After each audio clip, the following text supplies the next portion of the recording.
Hello everyone and welcome back to another video. Today I will be talking about Fears to Fathom Home Alone, a game that is super good, and every Fears to Fathom game is based off a true story, which is amazing and super interesting to follow along with. Me and Sour Pants played all the Fears to Fathom games, and I will go over Home Alone for this video. The main character in the story is a 14-year-old boy named Miles, and it starts off with him saying, "It was in the middle of summer. My parents had left for that weekend due to a work trip, which meant I was all by myself for the weekend." Also, I feel like I have to mention that my sleep schedule was really messed up around this time. I was sleeping and got up at about any time of the day, though I did plan on fixing that. Sour Pants was super nice and decided to record the gameplay for it, because he has a better PC than I do. So, first we see that Miles wake up at around 8 in the evening. He gets up and then he got a text from his mom. Then we can see how he opens his phone, and we can go over multiple text messages from them first. So, he goes over the text messages from Mason Oliver, which is a friend of his, where they are talking about coming to Jessica's place, and Miles is very scared that Jessica doesn't like him. Then they talk about some random stuff like chemistry and Mario Kart. Now we will move on to the text messages from him and his mom. We can see that Miles was asking his mom for when his dad and his mom are coming back, which she then replied with, oh my god, I okay forgot that. I think like something like around like, "I don't know, honey, We can also see how Miles... Okay, chat, I low-key made a mistake. It's actually, then they are just talking about that they might be home a little bit earlier. My bad! We can also see how Miles was asking about the Xbox that his mom promised to get him.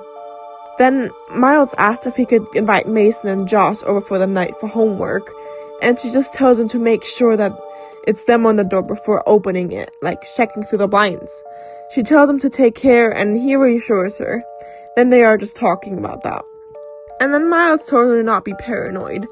And then he tells her that he will take a quick little nap, and then he said that he will probably order some pizza. And then her?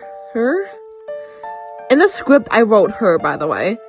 That is my apologies.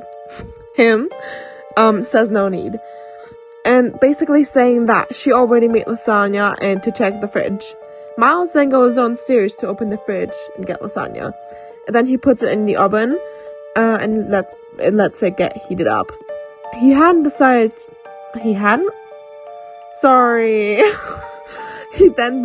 to watch telly, while he ate.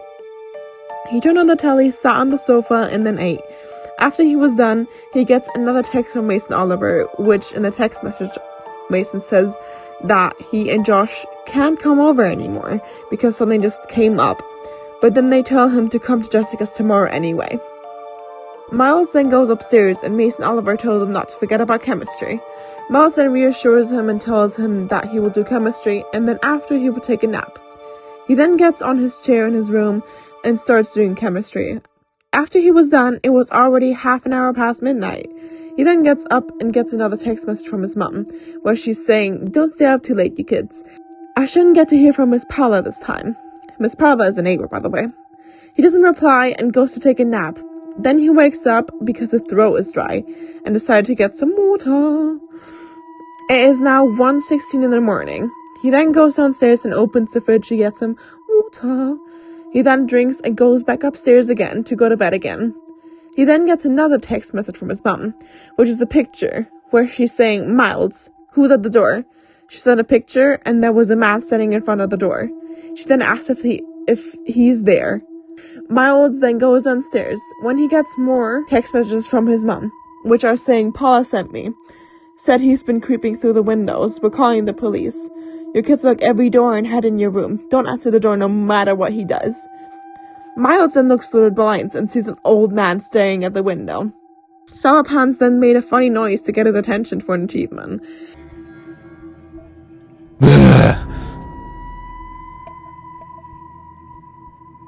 Then he started looking at him through the blinds. Miles then turns around, and then looks back, and then the man was gone. He then went upstairs to hide under his bed. He then heard the doorbell ring a lot of times.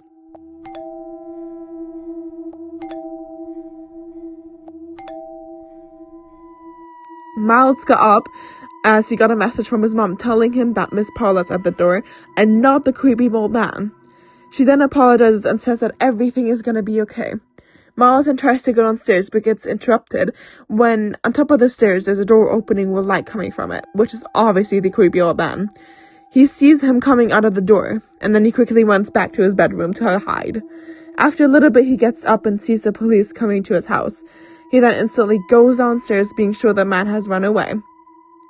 He opens the door to see Miss Paula, and then the game ends. Thank you so much, you guys, for watching. And I'm really glad I could make this video, and I'll be sure to make part 2 about... What? I'm reading the script and it's wrong. Okay. I'll be sure to make a part 2 about the second Fears to Fathom game. I don't know the title now, but I'll just let my boyfriend show an image of it, and then you can read the title. I hope y'all enjoyed it. Let me know in the comments on how good I did. Love y'all and bye.